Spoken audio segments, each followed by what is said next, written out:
Tudo da Canção Nova em um só lugar. Canção Nova Play. Bom dia para todos, a todos que nos acompanham, também pela mídia da Canção Nova, rádio, TV, internet. Estamos aí, com a graça de Deus, celebrando mais uma vez esta sexta-feira da Paixão de Cristo. O que a igreja pede a nós nesse dia de hoje? A igreja pede que a gente contemple o mistério da cruz. Às 15h, nós vamos fazer adoração do mistério do Cristo pregado na cruz. Quando se fala adoração da Santa Cruz, é exatamente a adoração desse mistério, do Cristo, Deus crucificado, para a nossa salvação. O que isso significa para nós? É isso que é importante no dia de hoje a gente pensar. Quais são as lições que a gente tira hoje desse grande mistério? A única vez que Jesus aceitou que as pessoas dissessem que ele era o rei de judeus, foi quando pregaram na cruz dele aquela tabuleta lá em cima: Jesus Nazareno, rei dos judeus.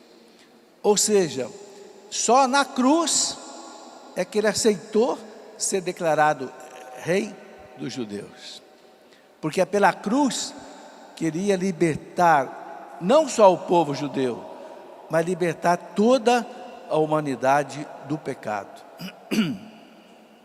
Então é esse mistério que a igreja quer que a gente medite no dia de hoje.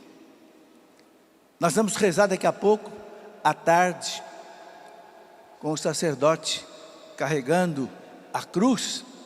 Eis o lenho da cruz, do qual pendeu a salvação do mundo. É da cruz que pendeu a salvação do mundo. Ou seja, é da cruz, né, que a humanidade foi salva. Mas que mistério é esse? Porque foi necessário que um Deus fosse crucificado, feito homem, para a nossa salvação? O que está por trás disso? De tão importante, de tão grave? É isso que nós precisamos pensar hoje. O que levou o Cristo à cruz? E ele chegou a pedir ao Pai, lá no Getsêmani, lá no Horto das Oliveiras: Pai, tudo te é possível. Se é possível, afasta de mim esse cálice. Mas não faça a minha vontade, faça a tua. E a vontade do Pai foi deixar o Cristo ser crucificado. Quem não entende esse mistério pode pensar assim: mas que pai maldoso é esse? Que pai sem coração é esse que o filho clama para não enfrentar essa cruz e o pai permite que ele vá até a cruz? Meus irmãos, é porque atrás disso tinha algo muito importante. Atrás disso tinha algo radicalmente importante. O que tinha atrás disso? Uma coisa chamada pecado. Pecado. É isso que nós temos que entender nessa sexta-feira santa. O que levou Jesus a ser esmagado daquele jeito, flagelado, quase que até a morte, coroado de espinhos, carregando uma cruz ofegante até o Calvário e ali ser crucificado. É impressionante que 700 anos antes, o profeta Isaías já tinha narrado isso com riqueza de detalhes. É só a gente pegar o livro de Isaías, capítulo 53, Isaías fala, né? Quem poderia acreditar nisso que ouvimos? Cresceu diante dele como um pobre rebento, enraizado numa terra árida. Era desprezado, era a escória da humanidade, homem das dores, experimentado nos sofrimentos, como aquele diante dos quais se cobre o rosto. Era amaldiçoado e não fazíamos caso dele. Em verdade, tomou sobre si nossas enfermidades. A velhinha rezava aqui agora há pouco, clamando pelas chagas de Cristo, para a nossa cura. Está aqui, 700 anos antes, o profeta já dizia: em verdade, Ele tomou sobre si nossas enfermidades e carregou os nossos sofrimentos, e nós o reputávamos como um castigado, ferido por Deus e humilhado. Ferido por Deus e humilhado. Mas Ele foi castigado por nossos crimes e esmagado por nossas iniquidades, nosso pecado. O castigo que nos salva pesou sobre Ele. Fomos curados graças às suas chagas. Todos nós andávamos desgarrados como ovelhas. Seguíamos cada qual o nosso caminho, perdidos. O Senhor fazia recair sobre Ele o castigo das faltas de todos nós. Foi maltratado e resignou-se, não abriu a boca, como um cordeiro que se conduz ao matadouro, e uma ovelha muda nas mãos do tosquiador.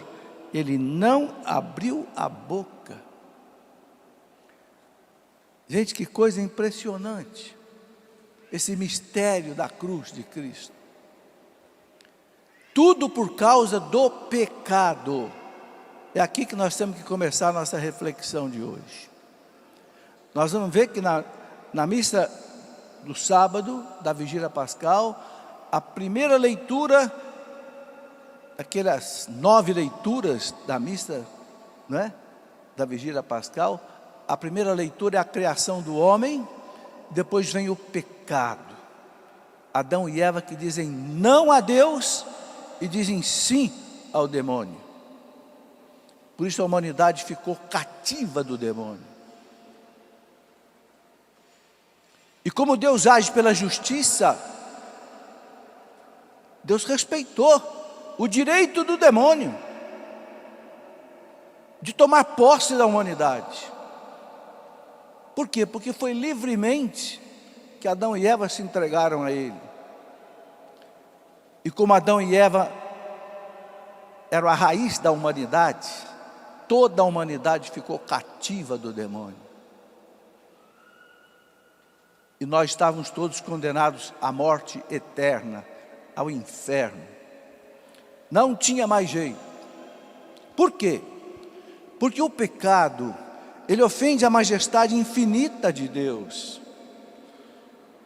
Então, para que alguém nos resgatasse das mãos do mal, das trevas, do inferno, e voltássemos para Deus, alguém tinha que pagar esse resgate diante da justiça de Deus. Não é diante da maldade do Pai, é diante da justiça divina. Uma coisa que nós temos que entender é que Deus é misericordioso, mas é justo.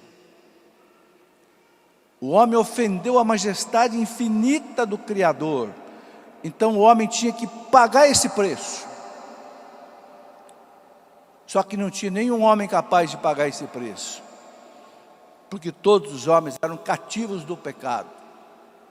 O catecismo da igreja fala bem claro: ainda que o homem mais santo morresse na cruz, seria insuficiente para reparar a ofensa que o pecado da humanidade faz à majestade infinita de Deus. Tinha que ser um pagamento infinito, tinha que ser uma oferta infinita, que nenhum homem podia pagar. Então Deus se faz homem. Essa é a maior história de amor de todos os tempos. É a maior história de misericórdia de todos os tempos. Como nenhum homem podia pagar o resgate da humanidade, e arrancar a humanidade da mão do demônio, que por direito ele conquistou, e Deus respeita. Então alguém tinha que pagar esse preço. É por isso que o Pai permitiu que o Filho fosse até a cruz, por amor a nós, por amor a você, para que eu e você não fôssemos para o inferno. Olha a gratidão que nós temos que ter com Jesus. Está lá no livro, na carta aos Hebreus, capítulo 5, versículo 10, o verbo de Deus, no seio da Trindade, ele se apresenta ao Pai e diz: dai-me um corpo para fazer a tua vontade, dai-me um corpo para pagar esse resgate à tua justiça, já que nenhum homem é capaz de pagar. Está lá, é só ler, Hebreus 5:10. Holocaustos e sacrifícios da antiga aliança não foram suficientes para resgatar a humanidade. Então, Pai, dai-me um corpo, deixa eu descer. Não foi o Pai que pregou o Filho na cruz, foi o Filho que se ofereceu para ir até a cruz. Por isso que ele fala para o Pai: não faça a minha vontade, mas a tua. Gente, é um mistério muito grande, um mistério de amor infinito. Por que é um amor infinito? Porque Deus é infinito. Nós não vamos conseguir pagar esse amor aqui na terra a Deus. São João da Cruz dizia: amor só se paga com amor. E um amor infinito, nós vamos precisar a eternidade inteira para pagar a Deus esse amor infinito. Eu gostaria de fazer uma comparação aqui para você entender. Se eu brigar com um amigo, ofender um amigo, até bater num amigo, é um pecado grave. Mas eu posso me reconciliar com ele. Eu dei um tapa na cara de um amigo, posso me reconciliar. Mas imagina se esse tapa agora não é só no rosto de um amigo, mas esse tapa é no rosto de uma autoridade, um prefeito, um governador, um presidente. A culpa fica muito maior. O tapa é o mesmo, mas a culpa é muito maior. Por quê? Por causa da autoridade que foi ofendida. Se você der um tapa no rosto de um presidente, não é só no rosto do presidente, é de toda a nação, porque ele representa toda a nação. Então a sua culpa é muito maior. Agora eu pergunto, se você der um tapa no rosto de Deus, qual é o tamanho dessa culpa? É infinita. Estou entendendo? É infinita. Porque a majestade de Deus é infinita. Então não tem mais jeito. É a condenação eterna. Se Jesus não tivesse vindo, se Jesus não tivesse oferecido em holocausto uma reparação infinita, porque a sua vida tem valor infinito. Que mistério maravilhoso esse da cruz, meus irmãos.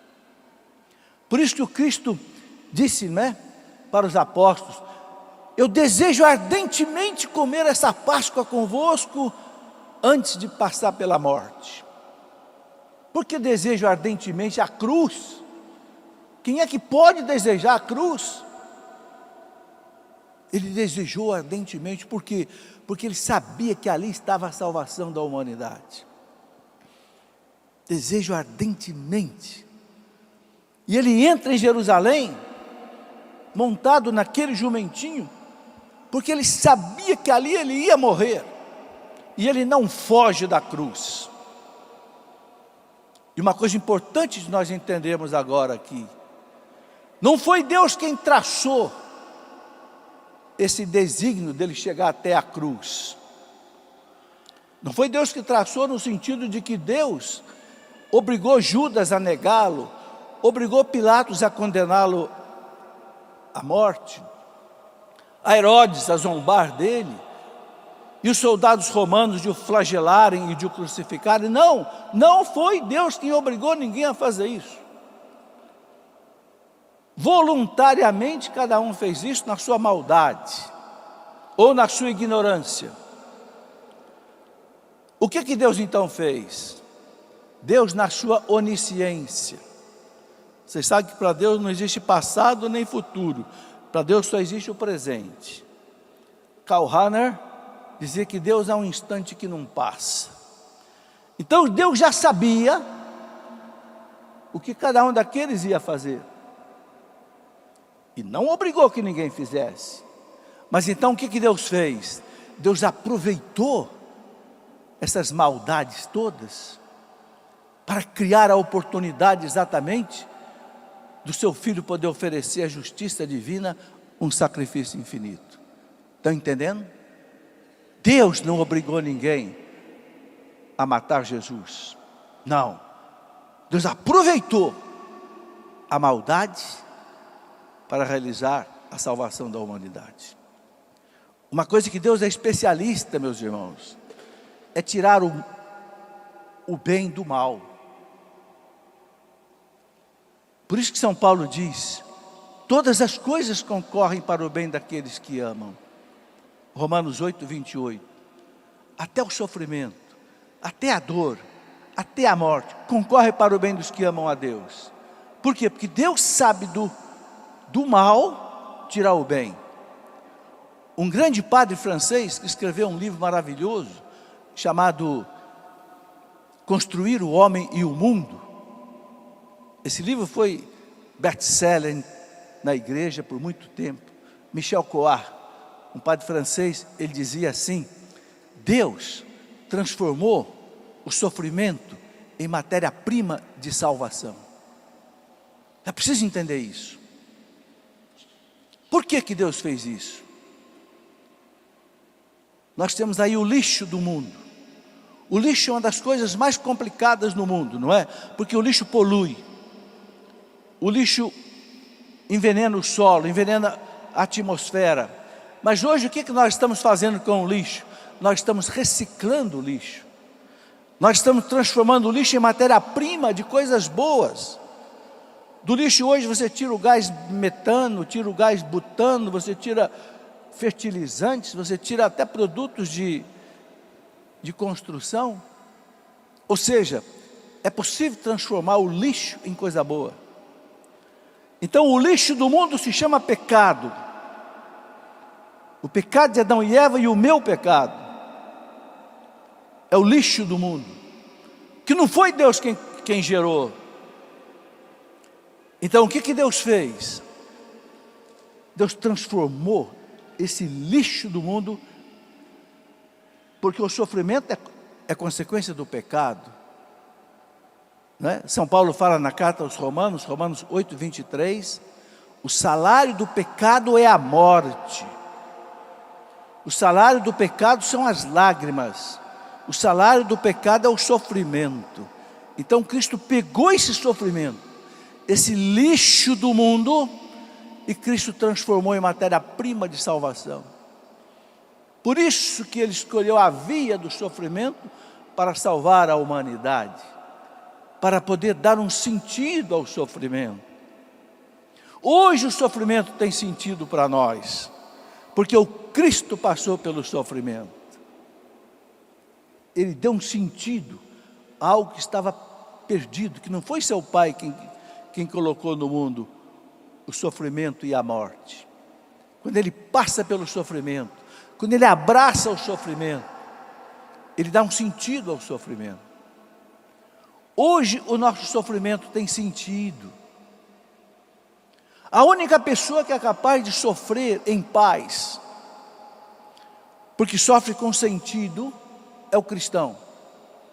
Porque o cristão sabe que ele completa com seu sofrimento aquilo que falta à paixão do Cristo no seu corpo, que é a igreja.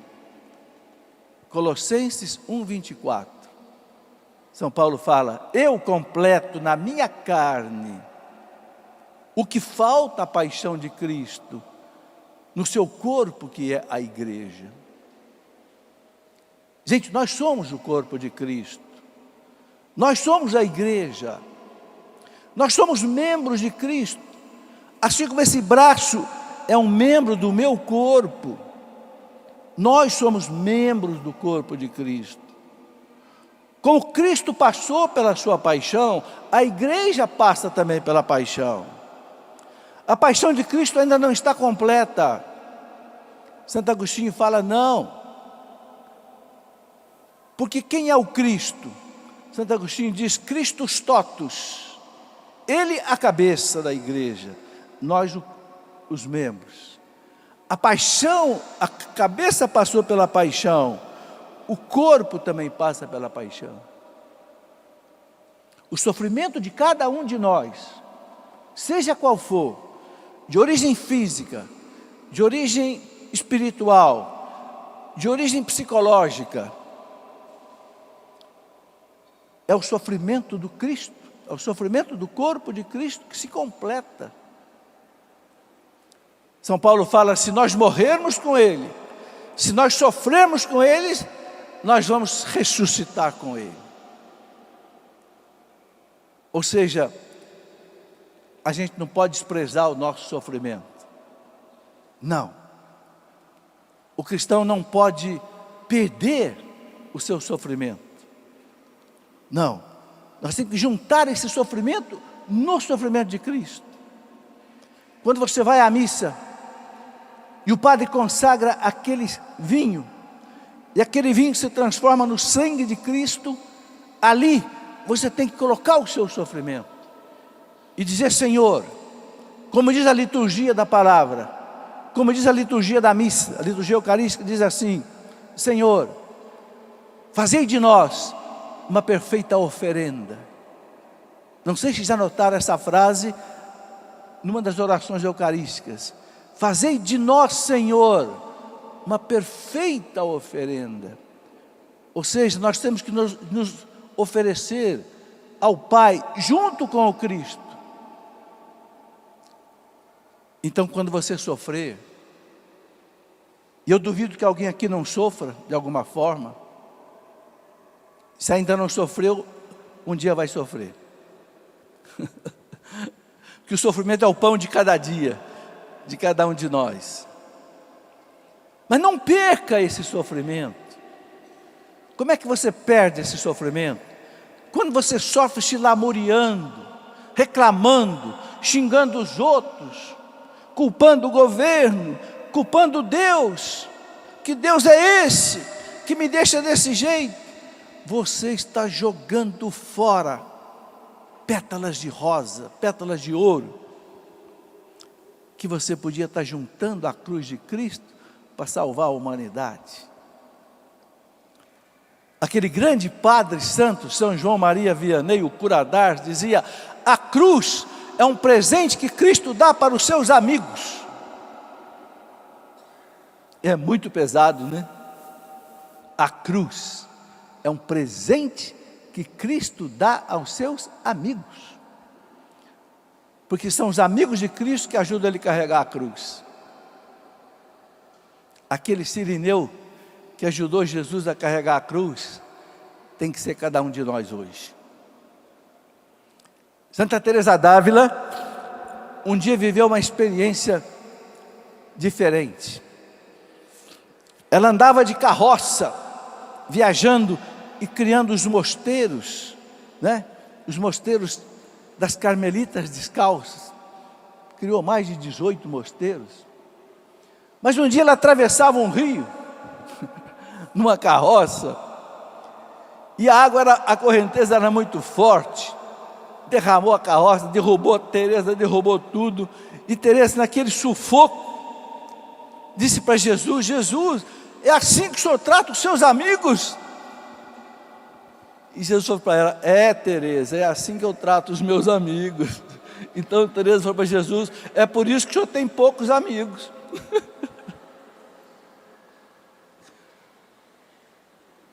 Deus precisa do nosso sofrimento. Isso não quer dizer que você deva sofrer de maneira masoquista, você procurar o sofrimento, não. Deus não quer isso. Por que Deus não quer isso? Porque Deus não é o autor do sofrimento. Se Deus fosse o autor do sofrimento, Ele ia dizer para você, corra atrás do sofrimento. Não, não. Se você está doente, você tem que se tratar. Se você está doente, você tem que ir ao médico.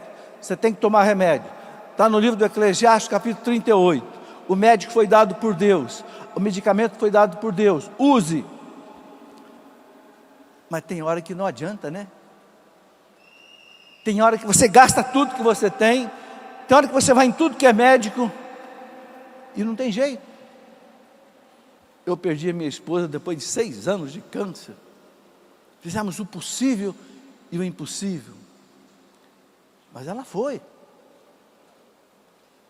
Aí na hora que ela morreu, eu me lembrei daquela passagem do livro do Jó. Deus dá, Deus tira. Bendito seja Deus. É dele. Deus dá, Deus tira. Quando você perder alguém querido na sua vida, lembra do Jó. A pessoa não pertence a nós. A pessoa pertence a Deus. Ele emprestou para nós. A gente tem que devolver para Deus, mesmo que seja com o coração despedaçado.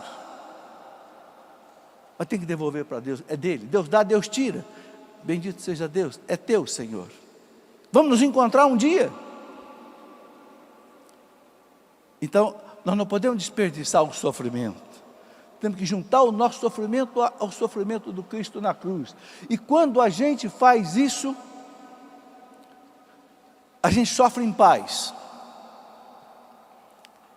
Quando a gente, ao invés de ficar se lamuriando, reclamando, xingando e blasfemando por causa do sofrimento, quando a gente oferece a Deus o sofrimento, ainda que seja sob gemidos, sob lágrimas, sob noites de insônia, quem sabe, a gente oferece a Deus, Deus nos dá a sua paz. Eu tenho experiência disso. Já vivi 70 anos. Já pude atravessar várias vezes o vale da morte, como muitos aqui, sem dúvida. Deus nos dá a sua paz. O Salmo 33, no versículo 20, diz assim: são muitas as provações do justo, mas de todas as livra o Senhor. São muitas as provações do justo. O justo é o amigo de Deus. Todos nós aqui somos justos, somos amigos de Deus, não estaria aqui. São muitas as provações do justo, mas de todas as livra o Senhor. Tudo passa. É maravilhosa aquela frase de São Paulo, aquele ensinamento de São Paulo. São Paulo fala na primeira carta aos Coríntios, no capítulo 10, né? São Paulo fala, Deus é fiel. Deus é fiel. Ele não permite que nós sejamos provados, além das nossas forças. Não permite. Ele não dá a cruz mais pesada do que a força do nosso ombro. Nós não devemos pedir ao Senhor que diminua o peso da nossa cruz. Não. Nós temos que pedir ao Senhor que nos dê mais força nos nossos ombros para carregar a cruz. E São Paulo fala, Deus é fiel. Ele não nos dá uma aprovação maior do que as nossas forças. E junto com a aprovação, Ele nos dá a graça para suportá-la e vencê-la. Duas coisas que São Paulo fala. Quando Deus manda para nós, permite, não manda, permite que o sofrimento pese sobre nós. São Paulo fala, Ele é fiel. É porque o seu ombro aguenta. E Ele te dá a graça de suportar esta provação. E te dá a graça de vencê-la. Vai passar. São muitas as provações do justo, mas de todas as livra o Senhor. Eu penso que a gente pode entender um pouco desse mistério da redenção, que é aplicado a nós aonde, gente? No batismo. São Paulo, na carta aos Romanos, capítulo 6, versículo 3, São Paulo fala assim, que quando nós somos batizados, o que acontece no batismo? Nós morremos com o Cristo e ressuscitamos com Ele ao mesmo tempo. Por quê? Porque o Cristo morreu e ressuscitou. Então, quando a criança é batizada, ou quando um adulto é batizado, ele morre nas mãos do demônio e ressuscita nas mãos do Pai. Na carta aos Colossenses, São Paulo fala, Ele nos arrancou do mundo das trevas e trouxe para a luz de Deus. Isso acontece no batismo. É por isso que a igreja não quer que nenhuma criança morra sem batismo. E a gente sabe que o batismo não pode ser repetido, não é? Nem o batismo, nem a crisma, nem o sacramento da ordem. Mas se você está diante de uma criança que está correndo risco de morte, batize essa criança. Não precisa pedir ordem para ninguém. O Código de Direito Canônico fala que até contra a vontade dos pais, você pode batizar num caso de perigo de morte. Basta derramar um pouquinho d'água na cabeça da criança. Se a criança for pequenininha, 1, 2 meses, pega um algodãozinho molhado na água, pinga 3 vezes água na cabecinha da criança e diga, eu te batizo, em nome do Pai, e do Filho, e do Espírito Santo. Amém. Se der tempo, reze o credo, reze outras orações, mas a criança já está nas mãos de Deus agora. Essa criança saiu do cativeiro do demônio e veio para a liberdade dos filhos de Deus. Não pode batizar depois de novo.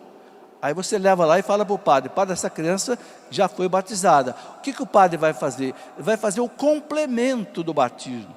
Vai rezar as outras orações, vai ungir a criança com o óleo do batismo, etc. Mas não vai batizar de novo, porque ela já é batizada. Ela já pertence a Cristo. Ela já é membro do corpo de Cristo. Ela já é herdeira do céu de novo. Porque aplica-se o mistério da redenção a essa criança no batismo. Pelo amor de Deus, gente, não demorem para batizar seus filhos. A igreja pede que se batize logo. Nasceu, tão logo seja possível, leve para a igreja para ser batizada. Porque quem garante que essa criança pode não ter um problema? Eu batizei uma criança de 2 meses no hospital que estava com meningite bacteriana. E a médica me disse, pode morrer. Não tive dúvida, batizei a criança. Ok? E se ela morre sem o batismo? Se receber a graça da redenção. Então, aí nós temos esse mistério insondável. Eu quero só completar essa reflexão nossa, colocando aqui algumas lições que nós temos que tirar da paixão de Cristo. E que nós temos também que viver.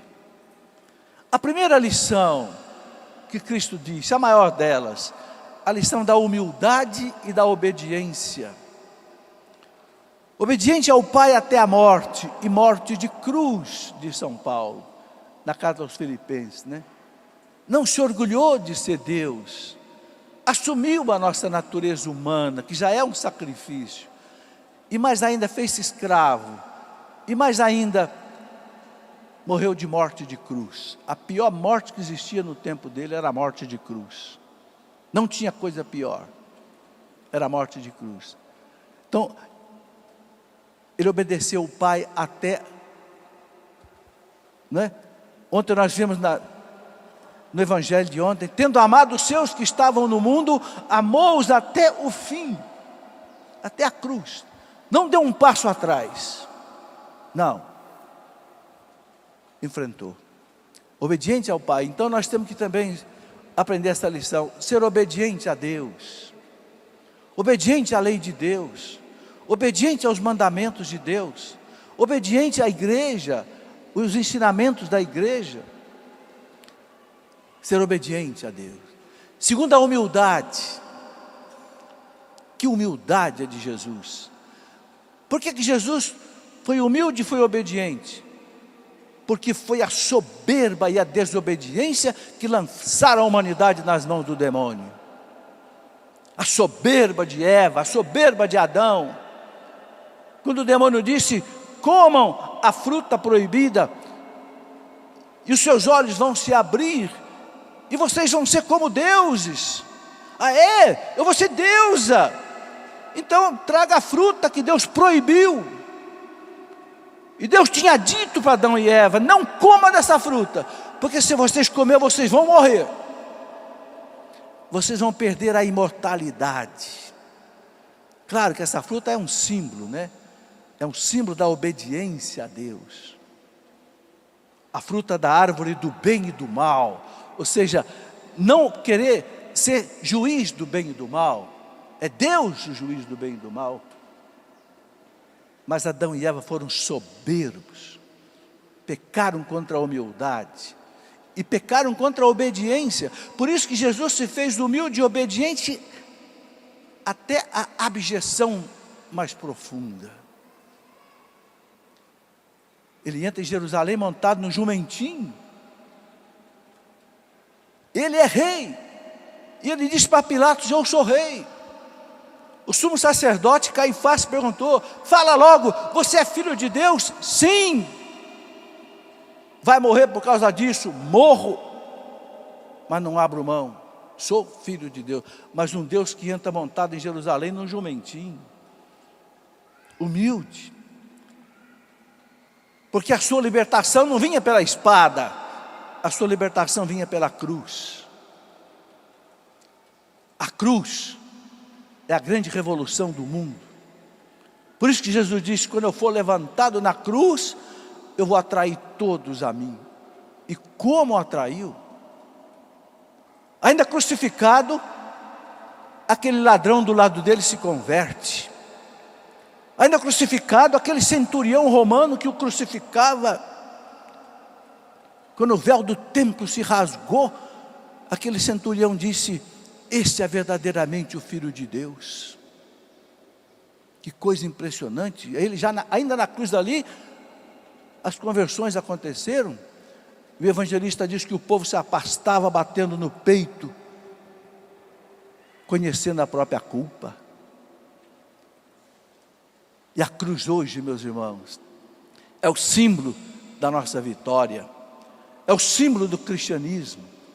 Por causa dessa cruz, milhões e milhões de pessoas deixaram esse mundo para viver só para Deus. Nos desertos, logo no século II, século III, o deserto ficou forrado de eremitas, de cenobitas, de pessoas que deixaram tudo por causa de Jesus. O maior historiador da igreja, Daniel Hopes, que escreveu a história da igreja em 10 volumes, ele diz assim: qual foi a frase que mudou a história do mundo? Qual foi a frase que mudou a história do mundo? Daniel Hopes diz assim: aquela frase que Jesus disse para Pilatos: o meu reino não é deste mundo, Pilatos. Essa frase mudou o mundo. Por que nós temos hoje 410 mil sacerdotes que preferiram deixar tudo para servir exclusivamente a Jesus? Porque o meu reino não é desse mundo. O meu reino não é o reino dos prazeres desse mundo.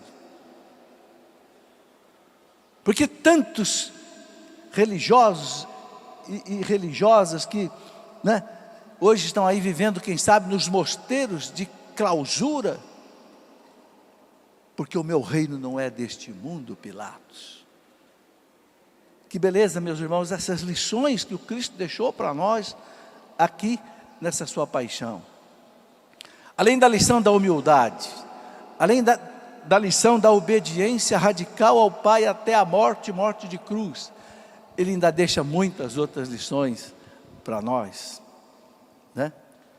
É só a gente percorrer ali a via sacra dele que a gente vê. Quando ele estava ali massacrado, carregando aquela cruz, depois de ter sido flagelado, coroado de espinhos, carregando a cruz, quando ele vê aquelas mulheres chorando diante dele, ele olha para elas e diz: minha filha, minhas filhas, não chorem por mim, chorem por vocês mesmas e pelos seus filhos. Porque se fazem isso com o lenho verde, o que não farão com o lenho seco? O lenho verde é Ele, justo, santo. O lenho seco são os pecadores. Ele sendo massacrado, Ele consola as mulheres. Será que a gente massacrado pelas nossas dores, será que a gente consegue consolar alguém? É uma lição. Padre Jonas dizia para a comunidade dele, desde o começo da Canção Nova, me lembro muito bem, Padre Jonas dizia assim: o sofrimento é meu, mas o meu rosto é dos outros. Eu não posso, porque eu estou sofrendo, ter um rosto carrancudo, mal-humorado. Não, eu tenho que sorrir, mesmo que eu esteja com o coração despedaçado. É o que Jesus fez no caminho do Calvário. Outra lição maravilhosa que Jesus dá para nós: Ele aceitou ser ajudado por Cirineu. Ele não aguentava mais carregar aquela cruz. Já tinha chegado à exaustão física. Então os soldados obrigaram que Simão Cirineu, que era de Cirene, né, ajudasse a carregar a cruz. Jesus aceitou. Então também nós temos que aceitar os Cirineus que podem nos ajudar. Quando a sua cruz estiver pesada demais, você não souber mais o que fazer, você não tem mais como carregar, peça a ajuda de um Cirineu, um amigo, o marido, a esposa, um filho, um padre. Peça ajuda. E também seja Cirineu para os outros. É mais bonito ainda, né? A gente poder ajudar alguém que está sofrendo, a gente poder enxugar lágrimas de alguém que está sofrendo. Que coisa bonita, a gente poder ser Cirineu para os outros. Que todos nós carregamos a nossa cruz, então nós temos que ajudar as pessoas a carregar a cruz. Nós somos uma fraternidade, a igreja é uma fraternidade. Fraterno, do latim, quer dizer irmão. Frater, irmão, né? Amai-vos uns aos outros como eu vos amei. E esse é o último exemplo que eu quero dar aqui, de muitas e muitas lições que a gente pode tirar dessa paixão de Cristo, que aqui eu estou só pensando assim, algumas. Jesus disse para os apóstolos, antes dele sofrer a paixão: amai-vos uns aos outros como eu vos amei. Seria perigoso, meus irmãos, se Jesus dissesse assim: amai-vos uns aos outros, e parasse aí. Porque nós vamos perguntar: Jesus, o que é amar? Como amar? Porque vocês sabem que a palavra amor hoje é a palavra mais desgastada que existe. As pessoas querem fazer sexo, falam: vou fazer amor. O outro gosta de um vestido: eu amo esse vestido. Eu amo isso, eu amo aquilo, a gente não sabe mais o que é o amor. A novela apresenta um amor todo cheio de erotização. O que é o amor? Se Jesus dissesse: amai-vos uns aos outros, e parasse aí, era muito perigoso. Mas ele não parou. Como eu vos amei. Aí ele colocou o que é o amor cristão. O amor ágape. Não é o amor apenas eros, nem o amor apenas philos dos gregos. É o amor ágape, o amor de Deus. O amor que significa o quê? Dar a vida por alguém. Ninguém tem amor maior do que aquele que dá a vida pelo amigo. Santa Teresa de Calcutá dizia: amar dói. Se não dói, não é amor. Amar dói. Dói em que sentido? O amor exige renúncia. Para eu dizer sim para você, eu tenho que dizer não para mim. Se eu quiser pegar esse telefone celular meu aqui e dar para você, eu vou ter que perder o celular, vai doer, porque é muito útil. Amar dói. Se não dói, não é amor. Amar é renúncia. Atrás de qualquer gesto de amor tem uma cruz, senão não é o amor de Cristo. Amai-vos uns aos outros como eu vos amei. Meus irmãos, quantas lições nós temos que aprender no dia de hoje. Tudo da Canção Nova em um só lugar. Canção Nova Play.